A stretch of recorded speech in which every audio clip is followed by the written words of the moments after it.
Hello, everyone. I'm Kate Trinka, the Global Read Coordinator for the Charter for Compassion. Thanks for being here with us today. I'm going to give people just a couple of minutes to get in here, but you're in the right place if you're here for the Global Read with Michael Nagler, who'll be talking about his book, The Third Harmony. So we'll just, like I said, we're just going to wait a couple seconds here, allow people to jump into the room, and we'll get started shortly. If you want to use the chat room to post any questions for Michael during the global read, that would be great. Also, please use that chat room now to introduce yourselves and let us know where you're joining us from today. That would be wonderful.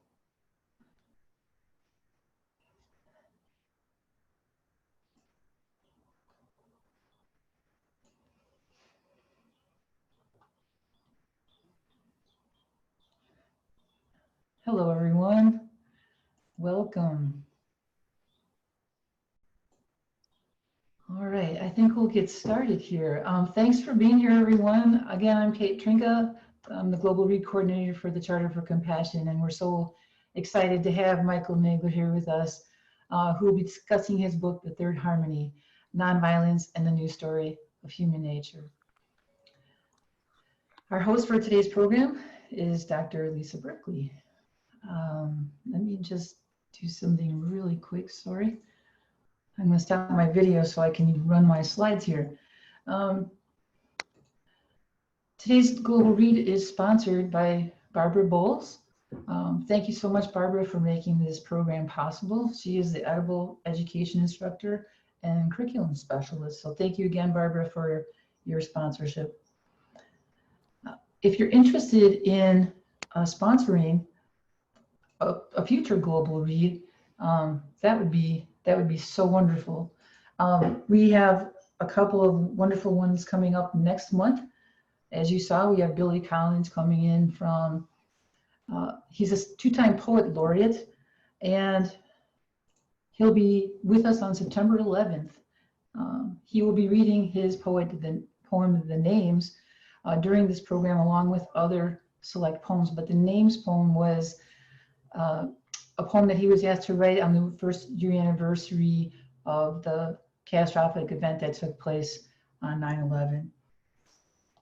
We offer, the Charter offers so many different programs, and we're really excited to introduce to you some courses that are going to be coming up with the Charter for Compassion. One that's starting on Monday will be how to build resilience in a polarized world, practical tools to reduce stress and increase balance, with our instructor, Maureen Cooper. And then we have Sharon Salzberg coming in also in September on the 22nd, who will be discussing her book, Real Change. So we've got some really great things coming up right ahead of us. Then in October, mark your calendars, because we have Rianne Eisler coming in, and then in November, Robin Wall-Kimmerer, the author of Braiding Sweetgrass. So we're so grateful that these amazing authors, and of course Michael, have connected with the Charter for Compassion and are willing to donate their time to us. Please help us to spread the word.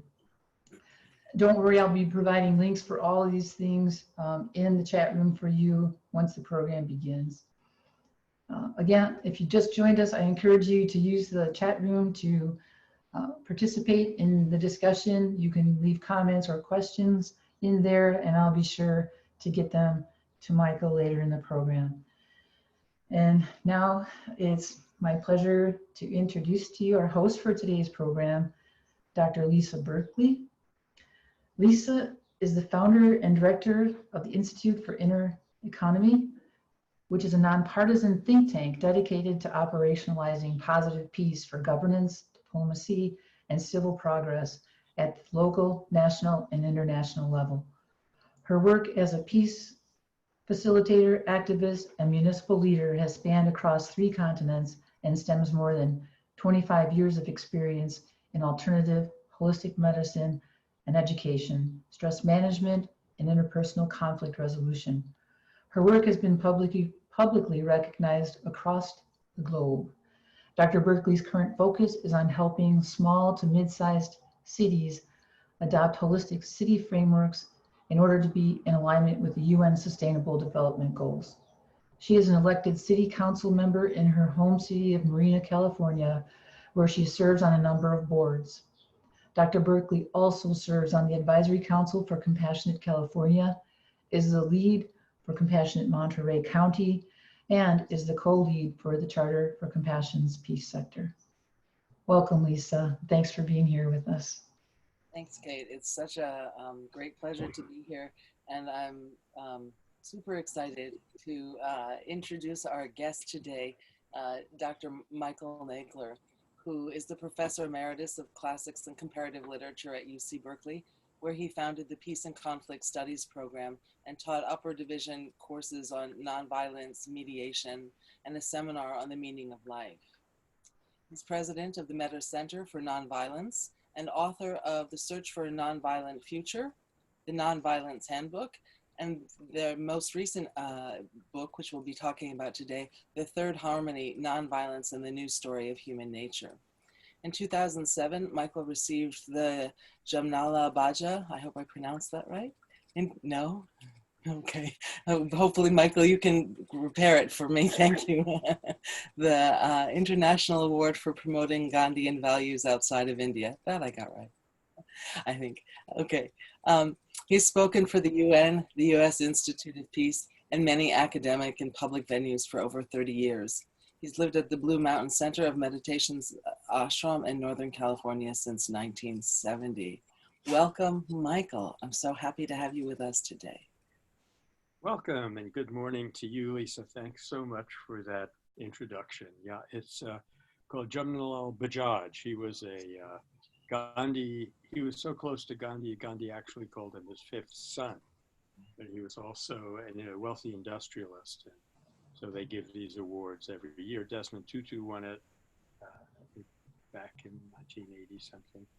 And by the way, the second type of course that I taught was not mediation, which I know very little about, but meditation. Oh my goodness, thank you. Well, big and yet that's exactly the point of where we're going today is yeah. How how meditation. Yeah. So thank you for the clarification. Before we jump into our conversation, I just would like to point out and let people know that in addition to your latest book, there's a movie coming out by the same name. And also, since we are in the midst of COVID right now and everybody's sheltering in place, you have come up with a wonderful board game called The Cosmic Peace Force, Mission Harmony 3. And so I hope that people can go online. Is it to the Meta Center to order? Mm-hmm. And so it's a perfect time for us to be at home with board games. And while it's primarily an adult game, or older youth game, can also be done with the whole family. So I just wanted to mention those things. I'm excited to get the game and I'm excited to watch the movie. Oh, that would be wonderful, Lisa. We'd be really looking forward to hearing how you respond, you and your family. The game, we have a special bit.ly link for people who use it today, because we're holding open a special window to buy it bulk, allow us to permit to do a bulk order with game crafters. So I think at some point we'll put that bit.ly, it's just bit.ly/nonviolent peace for Cosmic Peace Force 100, number 100, Cosmic Peace Force 100. And that's only for today. And that price is $50 for today. As for the film, let's just do that so that we can get into the book. Yeah.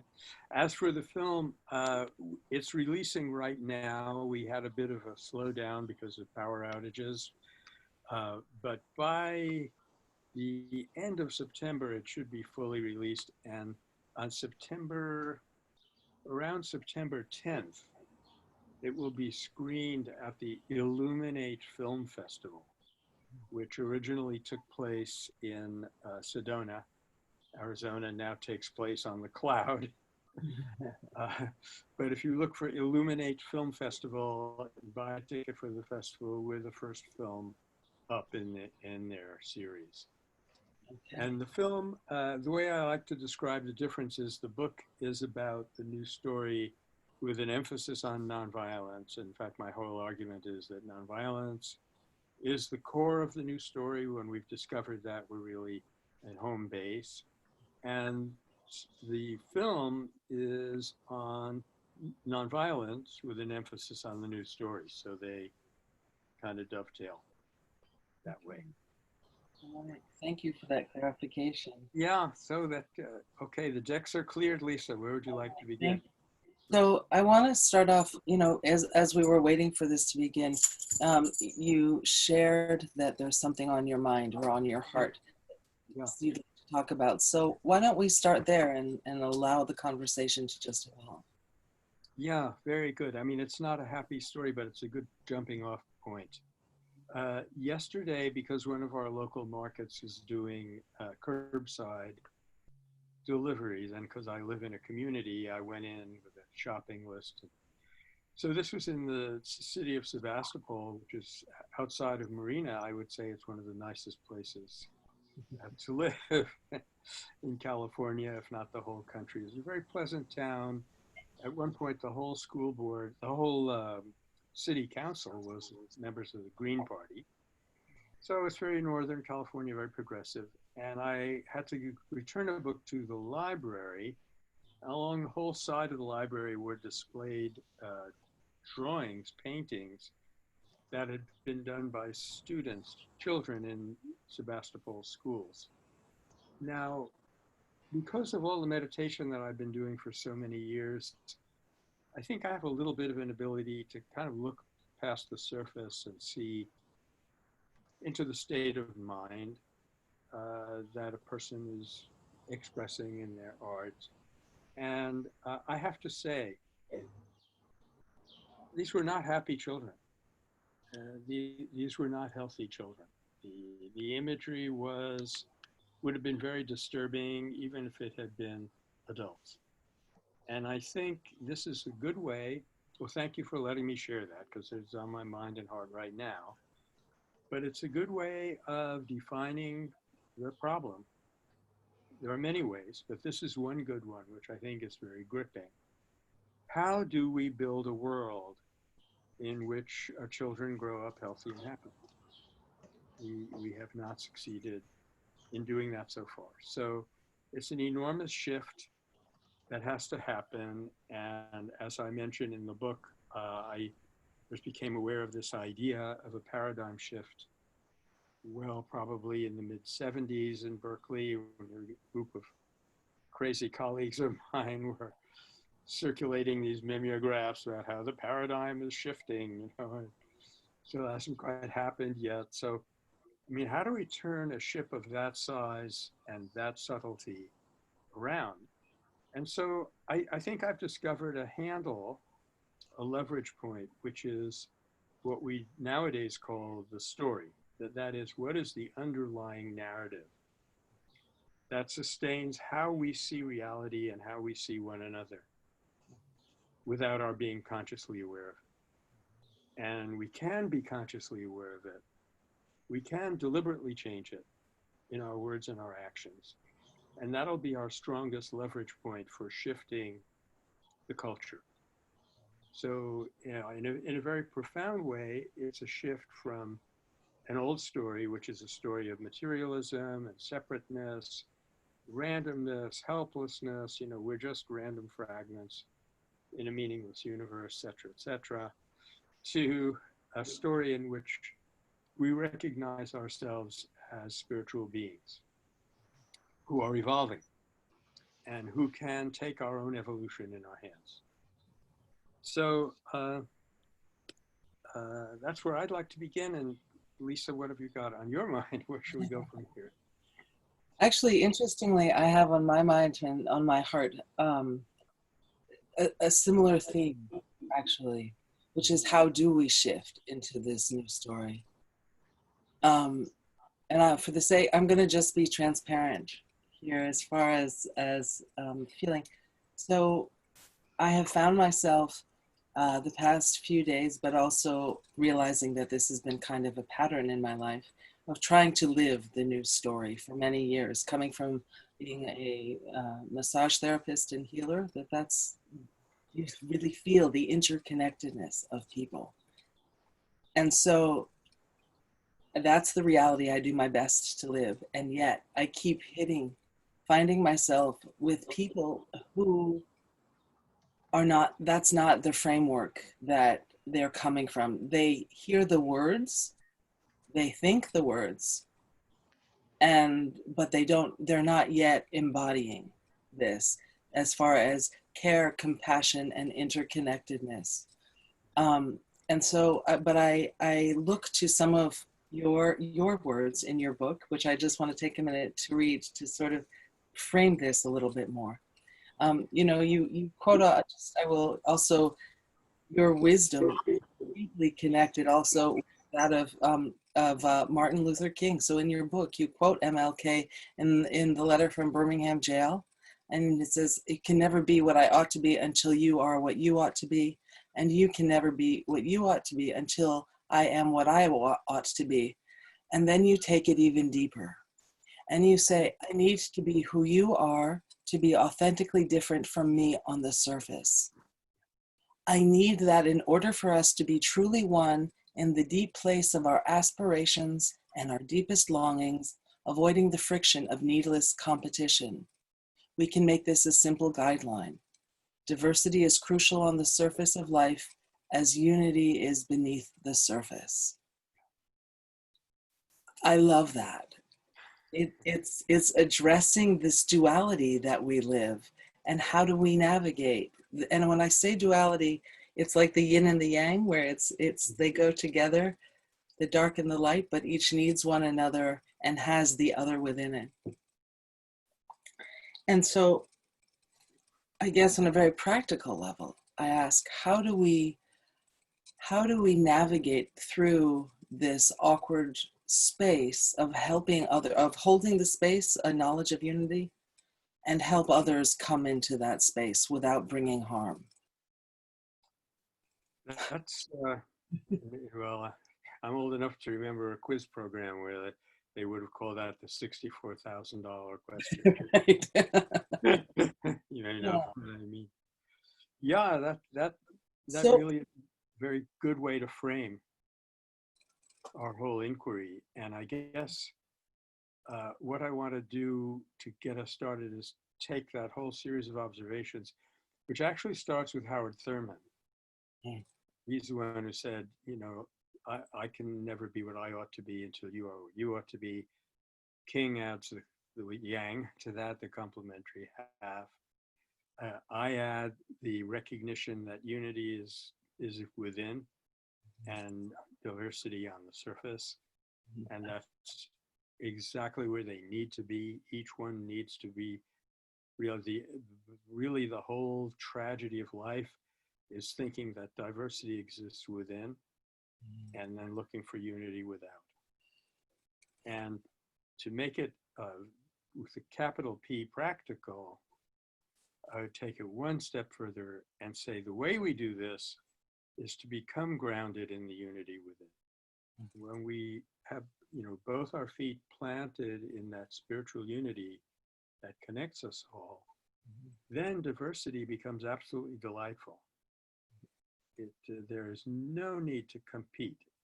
And this is where nonviolence comes in, because nonviolence says, in terms of our deeper needs, our deeper aspirations, I cannot really be completely happy, Lisa, until you are completely happy. So if I see you doing something wrong, don't take this personally. No, you're good. I see you doing something wrong, according to my best judgment, I'm always prone to error. If I see you doing something wrong, especially if you're doing something wrong that hurts my interests, I'm going to have to stop you. But this is where nonviolence comes in. Because I talk in the book, and very dramatically, a friend of mine, Ken Buddigan, brings us in the film, that we talk about the two hands of nonviolence. Just gonna say. On the one hand, I will not put up with your injustice. I'm going to stop it with all that I've got. But on the other hand, I am open to you as a human being. So that enables us to carry out in practice this model of unity and diversity, where I'm at one with your deepest interests, but I am at odds with you on the surface. Or rather, I'm not at odds with you, I'm at odds with what you're doing, which is preventing you from being authentic. Mm-hmm. So if we were, so I'm going to jump back to your story, because your story touched me deeply about how we do this to the future and how we work with children. And so if I think about the children, I think one hand up saying, we're done with the old story. And then another hand opening out. I would ask you, so how do we do that for the children?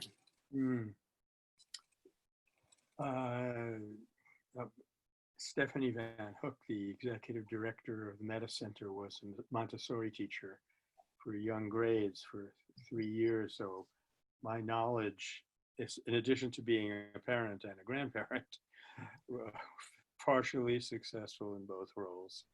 My knowledge of this is based on what I observed in that little school where I did some carpentry and work with the kids a little bit. I think, first of all, it's a question of recognizing that deeper interconnectedness, so that when a child acts out, that's not who they are. It's what they're feeling at the moment. And if you can reach deeply using the bridge of your love for them, reach deeply into who they really are, then you can analyze intuitively what they really need. Oh, this child is looking for some affection. This child is looking for approval. That's where they're screaming and yelling. And it's interesting, when I first met my spiritual teacher, Eknath Ephraim, I was still teaching at Berkeley, and I would have him occasionally come into like a seminar setting and talk with some of my students. And a couple of times I was shocked because the student would ask a question. And, you know, I'm a professor, right? I'm a trained, dyed-in-the-wool egghead. My family has been nerds for generations. Mm-hmm. So the student answers a question, I deal with that question. He would come off the wall, as it sounded like, with some, a completely irrelevant remark. And I'd be walking across campus with him after. I said, Ishra, why did you say that? And he would say, she wasn't serious. And then I would go back in my mind and listen again to what that person was saying. And by golly, I could hear it. Ooh, you give me goosebumps. They were playing a game.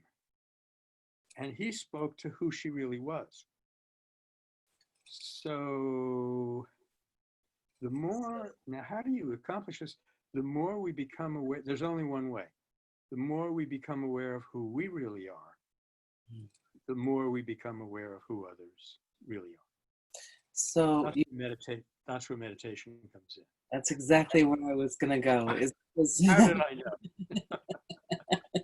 Because, you talk about your spiritual teacher and the degree of meditation, and you even prefaced your story with the children about doing meditation for 30 years and the ability to discern and feel and intuit people, get out of the mind.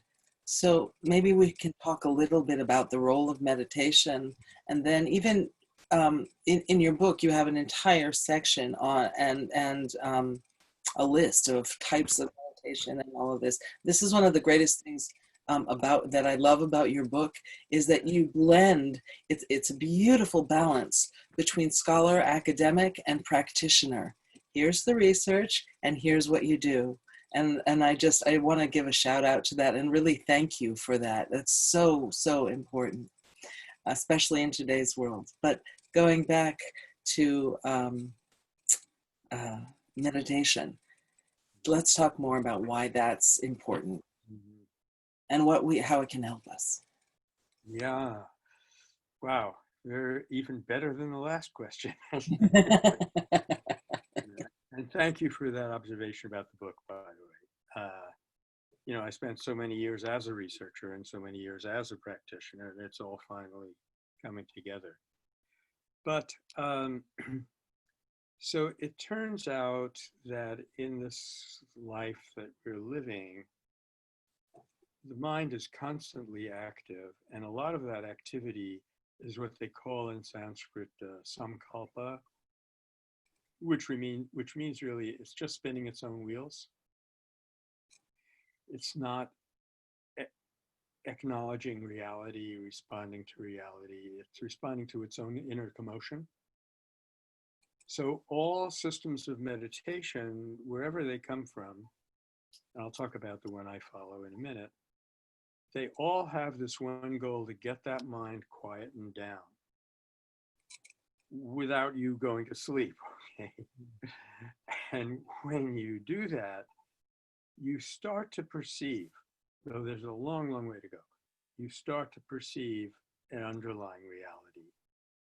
And one characteristic of that active perception is simultaneously you realize that it's the same reality as in everyone. Mm-hmm. Okay, so I might discover some quirk in my personality. I've done this 100 times. Oh, that's why I said that to her yesterday? Oh my gosh, what was I thinking? And I realized, you know, I can trace that back to some insecurity that I've been carrying with me since I was a kid in Brooklyn. And underneath that, I see that insecurity. Here's the key thing, I guess, Lisa. I see that insecurity not as a primary fundamental reality, but as a distortion. It's a turbulence in a deeper wave of energy, which at its core is completely tranquil, completely at peace. And instantly I recognize, for example, at that moment, I might be thinking about an argument that I almost had with a friend the day before. I see that, oh, here's where I was coming from. That's also where he or she was coming from. So the meditation does a lot of things for us, and I can mention some of them because I get this question a lot. But I think the most important one is that recognition of interconnectedness, unity. You know, I just yesterday read a really powerful quote from Robert Thurman, who was with the Dalai Lama for so many years. He was his translator. And Thurman says, when you begin to understand interconnectedness, you fear hate more than you fear death. Mm. Wow, that's very powerful. You feel that hate as a tear happening in your own psyche. That's where Martin Luther King said, I will not let any man bring me so low as to make me hate him. No. I'm not going to do that to myself. So that's very, very powerful. And I actually feel that in your words. You know, you remind me, I believe it's in Maori, I think, the language, where the word for enemy is angry friend. The translation. And that's perfect. I was so deeply moved by that, because in that definition of quote unquote enemy, you get exactly the diversity and the unity. Yeah. So I have to then go to, so when we're talking about meditation, and my experience of meditation, and I would love to hear your comments on that, is that it also helps me stay grounded in my own being, and that it helps discern what's mine and what's yours, but also that we're one and the same. Can you speak more about the effects of meditation. Yeah.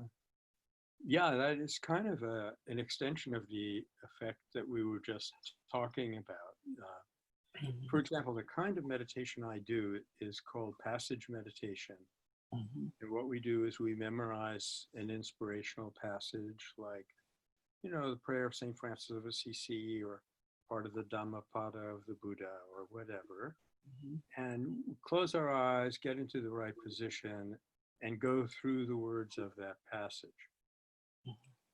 Incidentally, I'm only going to be scratching the surface, but if folks want to go to bmcm.org, they can find more about it. It stands for Blue Mountain Center of Meditation. Okay. So here you are. You're going through the prayer, and there's a wonderful story about St. Francis that so I think it was Brother Leo. He's walking along with Brother Leo, and Brother Leo says, Brother Francis, what is it really going to take now to get me into heaven? And Francis says, if you can go through the Lord's Prayer from beginning to end without a distraction, you'll get into heaven. Brother Leo says, no, you don't mean that. And Francis says, yeah, you go ahead, try it. So he starts, and says, Our Father, which art in, and I have to add one thing. Francis says, not only will you get into heaven, I'll give you my donkey. So, Leo is really motivated now, and he closes his eyes and said, Our Father, which art in heaven, will you throw in the saddle?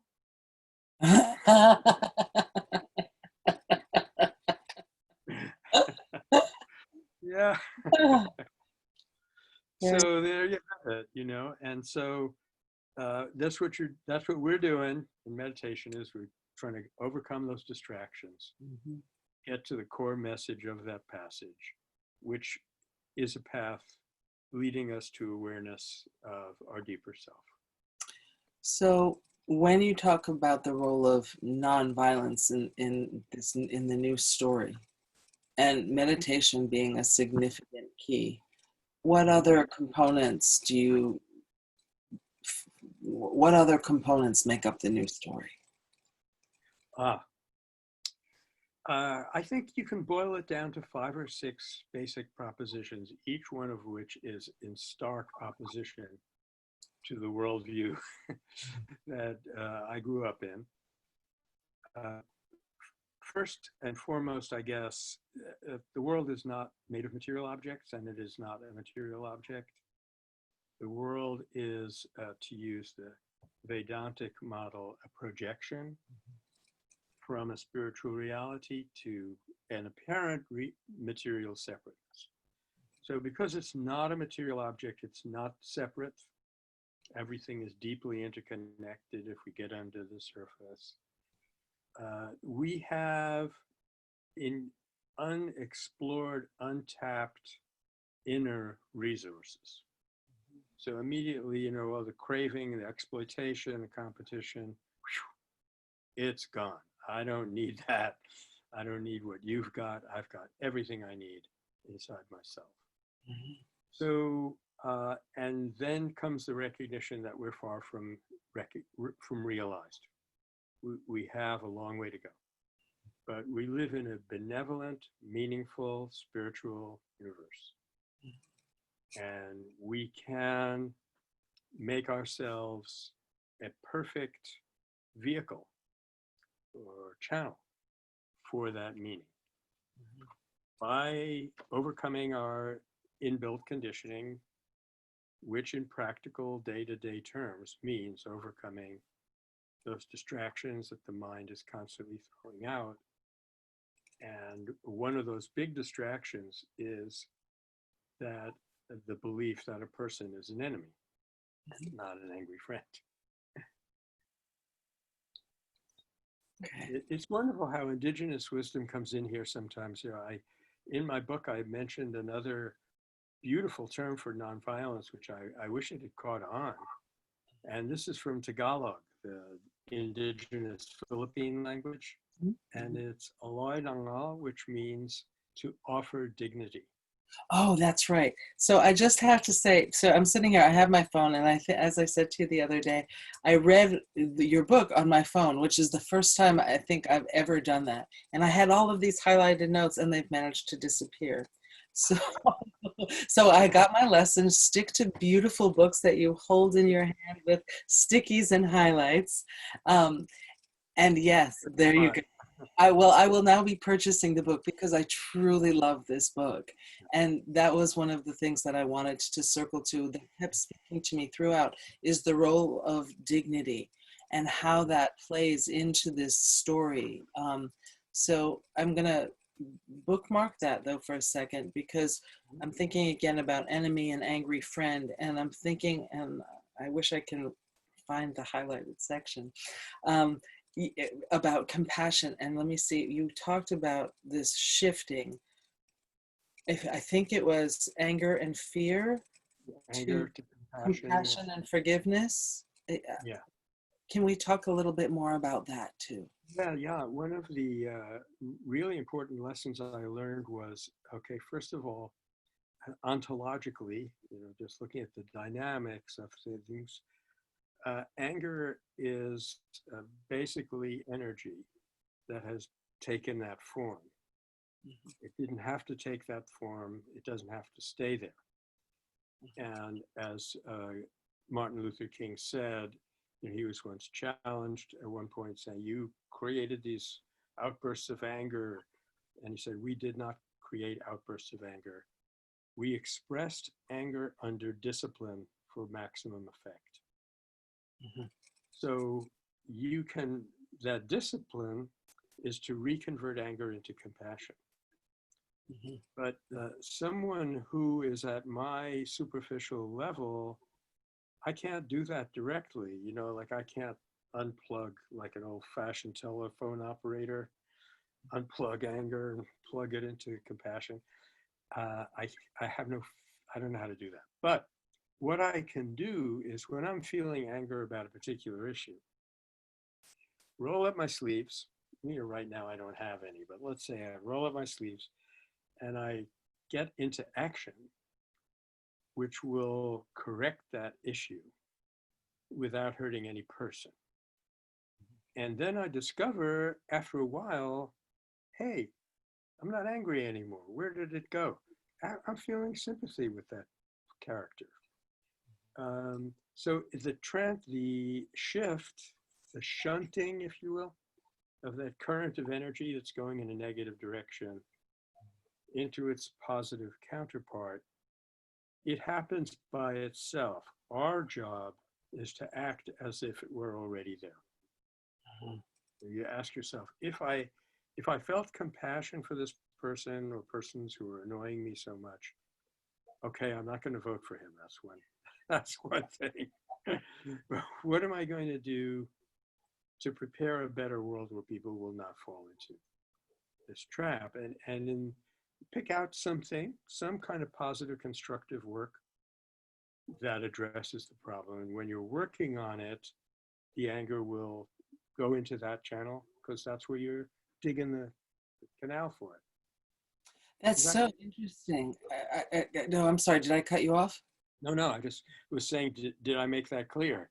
You did, and it's very interesting, and I want to go back to the Tagalog word for dignity and get into that piece a little bit more, but I just want to address something you said about anger now, which I've always looked at when I feel angry or when somebody else is angry, but if I'm feeling angry, because that's the only thing I can really change and have effect, is I ask myself the question, where do I feel I don't have power, or where do I feel like I don't have sovereignty? And then it brings it back to me, and that gives me myself back to myself.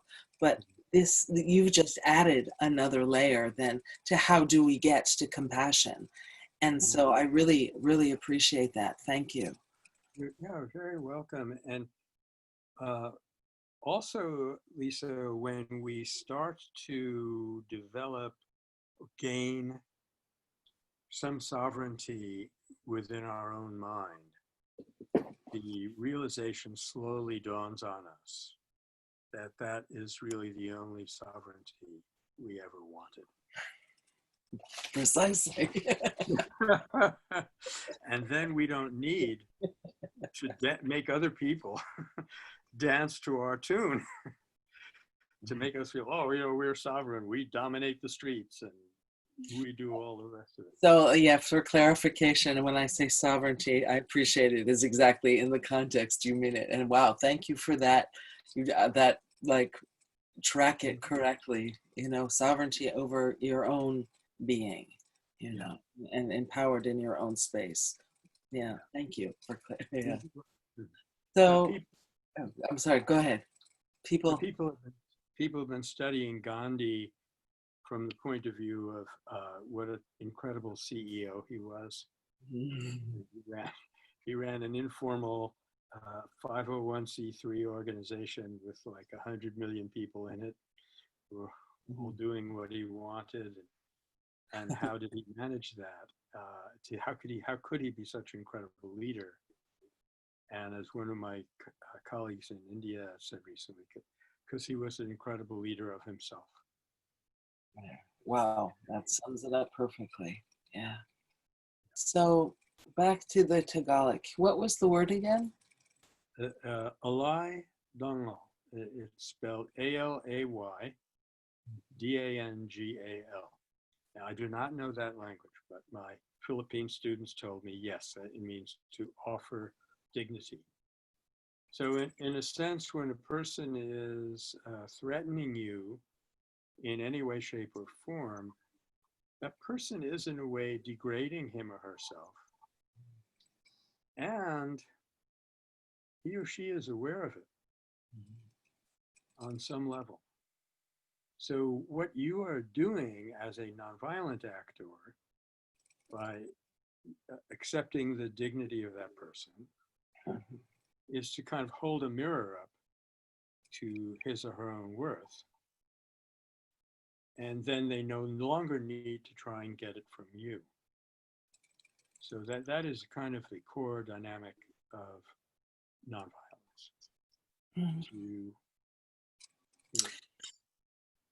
I love that you talk about the mirror and dignity here, because let's see.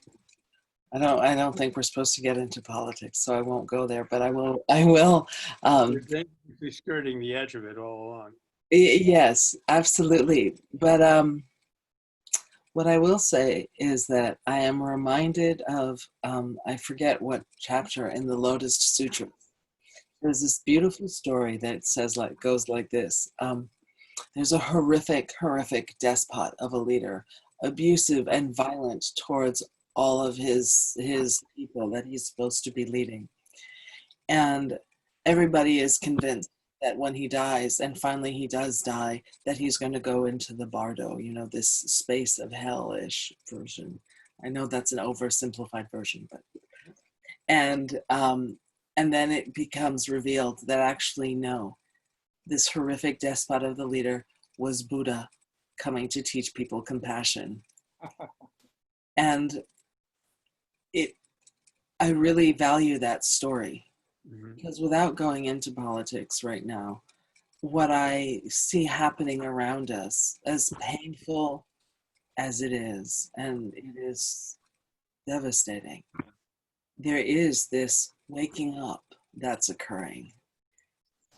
And it's like you hear it in the little whispers. You hear there's the level of care that is beginning to show, the level of unity, the fact that, again, we're having this conversation about human rights and for all human beings, that people who have been marginalized or repressed, that's harming us as well. And you finally hear this thread in this conversation. And I think it's a testament to perhaps we are moving to the next chapter of our new story. And I see too that nonviolence, although I'm not sure it's really being labeled as such, but some of the themes of nonviolence are beginning to be engaged in the conversation. And maybe it's not really beginning, they're returning, because to your point about the 70s paradigm shift and all of this, maybe we're just going to the next layer of the onion. Can you say, what do you see in the world right now? I see exactly what you see. I am, embedded in the peace movement. I've been there for decades, since the late 60s. And I see a new wave, a new consciousness. And I see millions of people waking up. But what I also see is because it's never taught in our culture, formally or informally, people swarm out into the streets and waste a lot of energy, and sometimes even do things that are counterproductive. And as I mentioned to you in an earlier conversation, Lisa, I was deeply, deeply affected, hurt by the Tiananmen Square massacre in 1989, and particularly because we in the nonviolence movement knew that the students who were in Tiananmen Square were making a big mistake. They made a number of obvious tactical mistakes. And if we had only been able to reach them, we could have saved them from those mistakes. And we had no way to reach them, and we just watched it all fell in a handbasket. So the mission of the Meta Center for Nonviolence is to help people practice nonviolence more safely and more effectively. So this is what I want to add to your very astute observation, that we're at such a crux of history in the evolution of human consciousness that this thing, no matter how hard the screws are turned into us, no matter how much we get riled up, we're not going to shift to the new story. We're not going to fix this. It won't happen automatically. Right. It needs to happen faster than that. Therefore, we need to be aware, we need to do it consciously. Right. And that is the point of the book. Can we perhaps name the point of this arrow? Where is it going? What do we need to learn in order to help it out? We need to use our conscious mind to orient the deeper forces of compassion moving in that direction. So, that is really the point of the book, to give us an analysis and a set, those 5 tools that I lay out toward the end of the book that are part of our roadmap program. So I feel like there's a lot more questions, and I'm sensitive to time because we have about 10 minutes left. I know. I feel like we're just getting into the surface here. So maybe I will turn this a little bit more over to you as far as what's on your heart. What do you want? So you came here today. Thank you so very much for showing up and accepting our invitation. I believe, I know in your book there's tremendous wisdom, and yet here you are with us today. What's on your heart? What do you want to share with our community? Oh, and hold on 1 second. I'm sorry, I just got a message. I want to hear that very much. And yet there's one question that came from a member of the community. So would you like to hear that question first before answering what's on your heart? Or no, let's take it in the order received. Yeah. No, what's on my heart is, God, if I could find any capacity in myself to share and to help, that's pretty much all I want to do anymore. I've had a long, full life. I don't need anything in the outside world, but I have also put in a lot of work and done some spade work, digging, and come up with some resources. And I don't for one moment claim that other people don't have these resources. I think each of us has his or her own treasure that, we begin to discover. But whatever I've discovered, I want to share. So it makes me very happy that the book, the film, the board game are all coming out now with this one clarifying message. And if people can get a hold of it, benefit from it, let me know about it, that would make me very happy. Okay. Very, very, very good.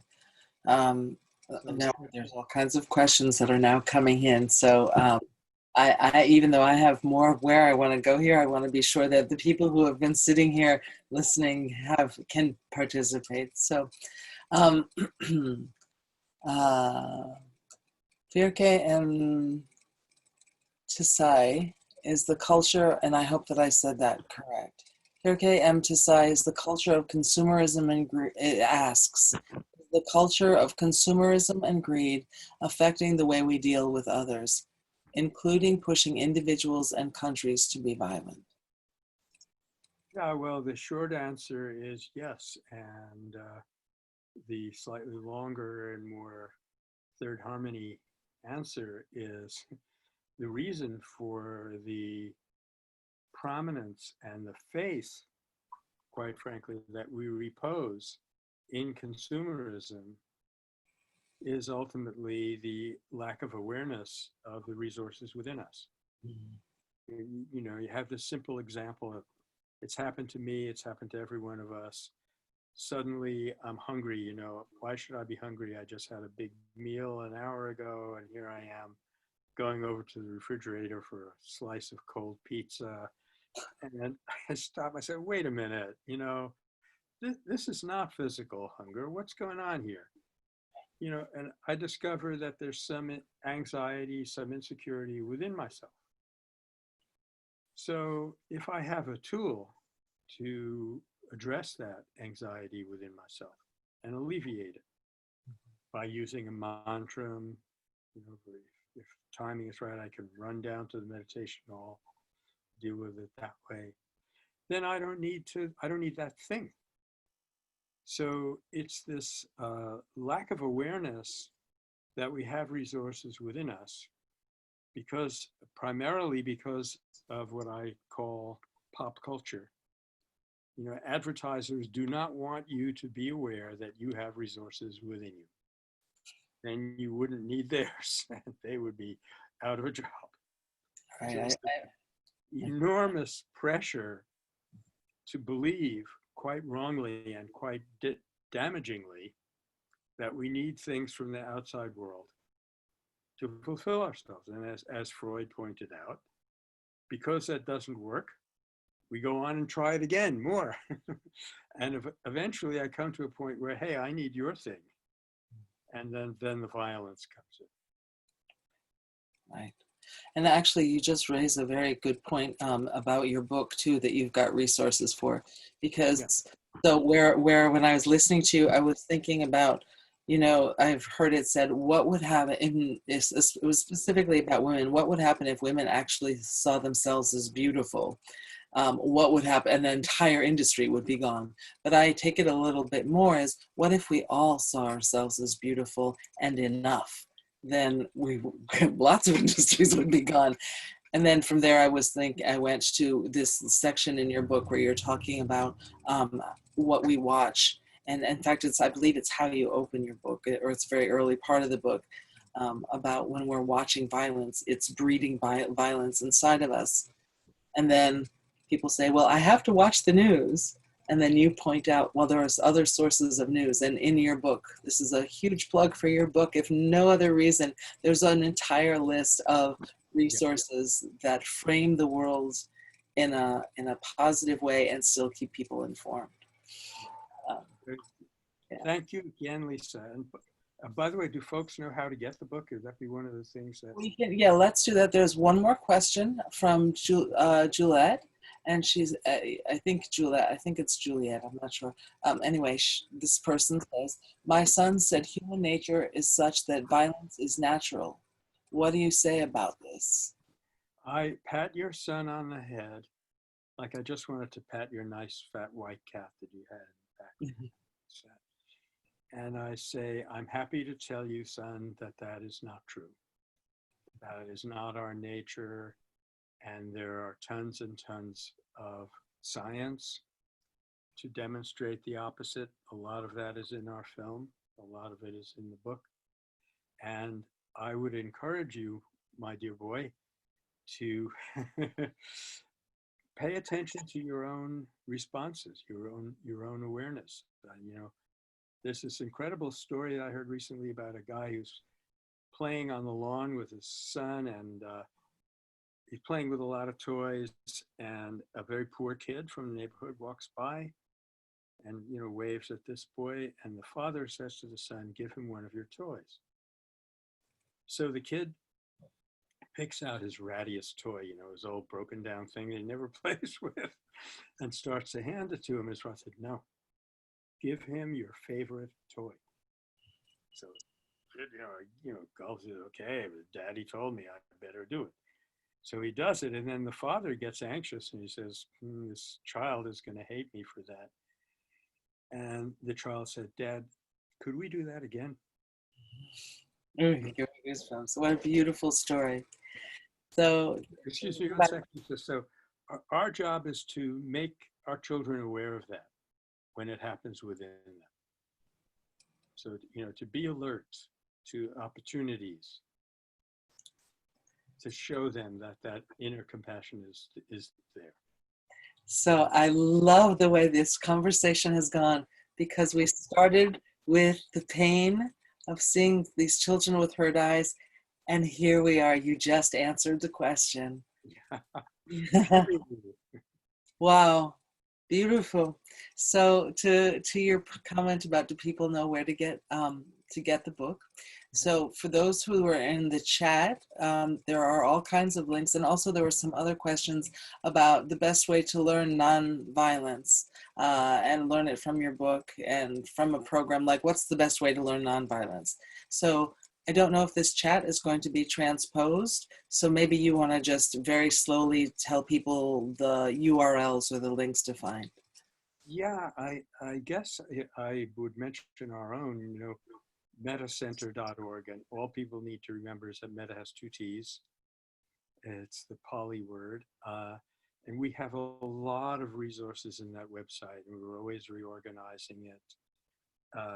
And then you can buy the book through our website. You can also buy it directly from the publisher, Barrett Kohler. And people who know me say that they really like hearing the books, because I read the whole darn thing. They can get the audio book through any of the standard channels. But I think Barrett Kohler was very good to me. I'd like to be good to them and send people there. But as for nonviolence, it's always this combination of practice and learning and practice. You were mentioning before, Lisa, about the wave of interest and awakening that's happening. One of the ways that's manifesting itself is a tremendous lot of trainings that are available all over the place. And we're part of an organization called Shanti Sena Network, which is, the Shanti Sena means the peace army. Gandhi started in India.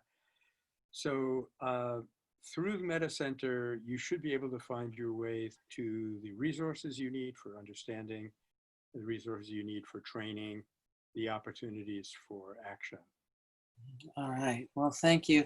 And Michael, it has been a pleasure to spend this last hour with you. I feel deeply honored. I feel just very calm and good. And thank you so much for being who you are and for the work that you've shared with the world. It's so important. So thank you. You're very, very welcome, Lisa. I'm extremely happy to hear that. I've also enjoyed it tremendously. That may have been obvious. Well, I want to thank you both. Don't go away, because I just want to do a quick little plug here for our upcoming Global Reads also. Oh, well, I almost did it right. So we have 2 September Global Reads. First up, our 2-term U.S. Poet Laureate Billy Collins will be with us on September 11th. And we're super excited to have Sharon Salzberg with us with her book Real Change on September 22nd. Again, we'd like to thank Barbara Bowles for her sponsorship. If you want to sponsor any future Global Reads, please contact me at kate@charterforcompassion.org. So thank you both so much. Lisa, you were an amazing host. Thank you so much for leading us this morning. And Michael, appreciate your time and your incredible talent that you shared with us today. Thank you so much. You're welcome. I want to reach out to the charter for elevating compassion. You know, the Dalai Lama said compassion is the religion of this age, which is extremely important work that you're doing. Very, very glad to be a little part of it. And thank you to our audience for being here. Please join us for future programming. Thank you again, both of you, so much. Have a wonderful rest of your day. Thank you. And thank you to Marcel, who was doing some work originally behind the scenes too. So thank everybody for getting involved here. Yes, thank you, Lisa, for saying that. Bye. Bye. Thank you. Well, till next time. Absolutely. Bye-bye. Until next time.